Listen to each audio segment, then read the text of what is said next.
Reka nanone nkwifurize kugubwa neza aho waba uherereye hose mu bice bitandukanye by'isi. Ngewe nitwa JC.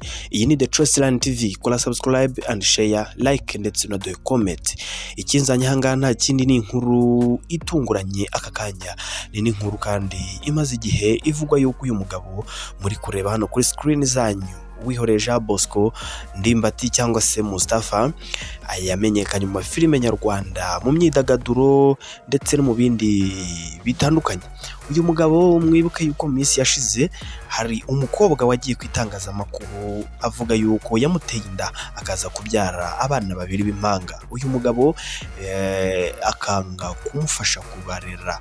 Byaje kuba ngombwa yuko rero inzego z'umutekano ndetse n'ubuyobozi buza guta muri yombi uyu mugabo witwa Ndimbati cyangwa uyoreje Bosco Mustafa, bitewe nuko itegeko ryateganyaga ko uramutse uteye umwana w'umwangavu inda ataruzuza imyaka y'ubukure, byanze bikunze uba ugomba kugongwa n'itegeko. Uyu mugabo witwa Jean Bosco wihoreye cyangwa se Ndimbati uzwi nka Mustafa yaje gutabwa muri yombi n'urwego rw'igihugu rw'ubugenzacyaha RIB kubera yuko byaje kumenyekana ko yateye umukobwa utujuje imyaka y'ubukure inda akaza kumubyaza cyangwa akaza kubyara impanga abana babiri, ariko uyu mugabo akanga kumufasha kubarera, cyane yuko uyu mukobwa yaje kwitangaza amakuru n'ubundi mu buyobozi bwo hasi bw'inzego z'ibanze byananiranye.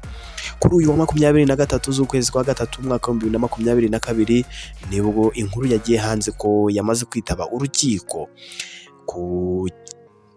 ku kibazo cyangwa se ku mwanzuro w'urukiko. Ntabwo turamenya icyo ruri bwanzure. Ndimbati yitabye urukiko ku bijyanye n'ifungwa nifungurwa, cyane yuko yari yajuririye urukiko ko ashaka kuburana ari hanze, ariko bitewe nuko bari bagikurikirana mu mizi ikibazo cye n'uyu mukobwa bikaza kwanga ko afungurwa.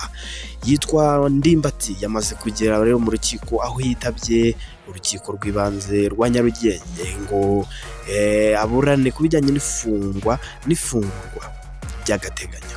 Uyu mugabo witwa Ndimbati yumve yuko icyaha aregwa cyo gufata kungufu ndetse no guhohotera kiramutse kimuhamye yahanishwa igifungo kitari munsi y'imyaka 25. Uyu mugabo witwa Ndimbati akomeje guhakana ibyaha byose aregwa, cyane yuko uyu mukobwa avuga ko icyo ashaka ari uko amufasha kurera aba bana yabyaye.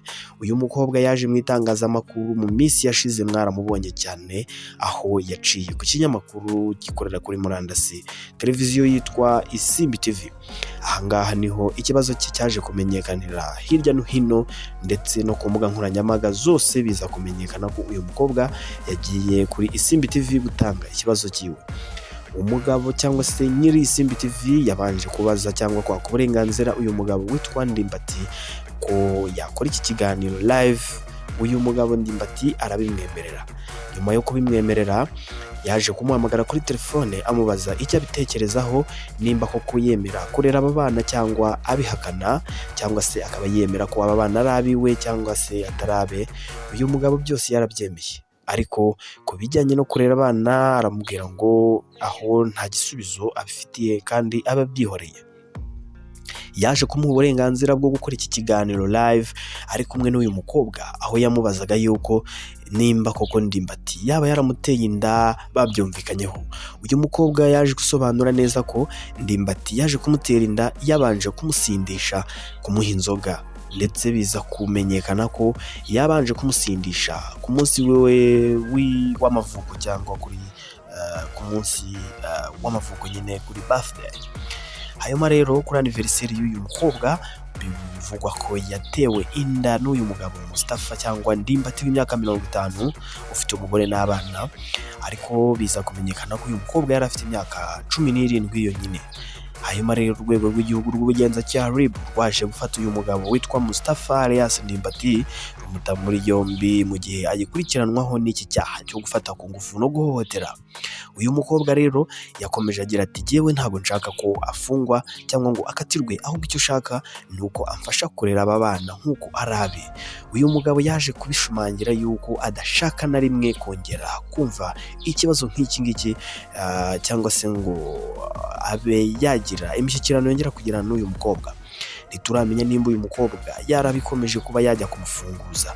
Uyu munsi rero ku itariki 24 z'ukwezi kwa gatatu mwaka 2022 Alias Ndimbati Mustafa akaba yitabye urukiko rw'ibanze rwa Nyarugenge ku ifungwa n'ifungurwa. Nitwa JC kuri The Choice TV, kora subscribe and share, like, duhe comment icyo ubona twakora. Ibiganiro nakagaruka turaza kumenya uko byarangiye cyangwa uko bimeze. Ngewe nitwa JC.